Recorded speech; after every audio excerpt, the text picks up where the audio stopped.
North Korea declares new UN sanctions are act of war. The latest United Nations sanctions against North Korea are an act of war and tantamount to a complete economic blockade, the country's foreign ministry said on Sunday, threatening to punish those who supported the measure. The UN Security Council unanimously imposed new sanctions on North Korea on Friday for its recent intercontinental ballistic missile test, seeking to limit its access to refined petroleum products and crude oil, and its earnings from workers abroad. The UN resolution seeks to ban nearly 90% of refined petroleum exports to North Korea by capping them at 500,000 barrels a year and, in a last-minute change, demands the repatriation of North Koreans working abroad within 24 months, instead of 12 months as first proposed. The United States drafted resolution also caps crude oil supplies to North Korea at 4 barrels a year and commits the Council to further reductions if it were to conduct another nuclear test or launch another ICBM. In a statement carried by the official KNA news agency, North Korea's foreign ministry said the U.S. was terrified by its nuclear force and was getting more and more frenzied in the moves to impose the harshest ever sanctions and pressure on our country. The new resolution is tantamount to a complete economic blockade of North Korea, the ministry said.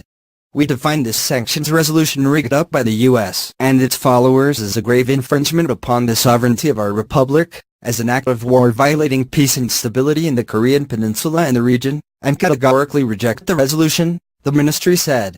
North Korea on the 29th of November said it successfully tested a new ICBM that put the U.S. mainland within range of its nuclear weapons. North Korea's nuclear weapons are a self-defensive deterrence not in contradiction of international law, its foreign ministry added. We will further consolidate our self-defensive nuclear deterrence aimed at fundamentally eradicating the U.S. nuclear threats, blackmail and hostile moves by establishing the practical balance of force with the U.S., the ministry said. The U.S. should not forget, for even a second, the entity of the DPRK, Democratic People's Republic of Korea, which rapidly emerged as a strategic state capable of posing a substantial nuclear threat to the U.S. mainland, it added. North Korea said those who voted for the sanctions would face Pyongyang's wrath. Those countries that raised their hands in favor of this sanctions resolution shall be held completely responsible for all the consequences to be caused by the resolution, and we will make sure forever and ever that they pay heavy price for what they have done. Tension has been rising over North Korea's nuclear and missile programs, which it pursues in defiance of years of UN Security Council resolutions, with bellicose rhetoric coming from both Pyongyang and the White House. In November, North Korea demanded a halt to what it called brutal sanctions, saying round imposed after its sixth and most powerful nuclear test on the 3rd of September constituted genocide.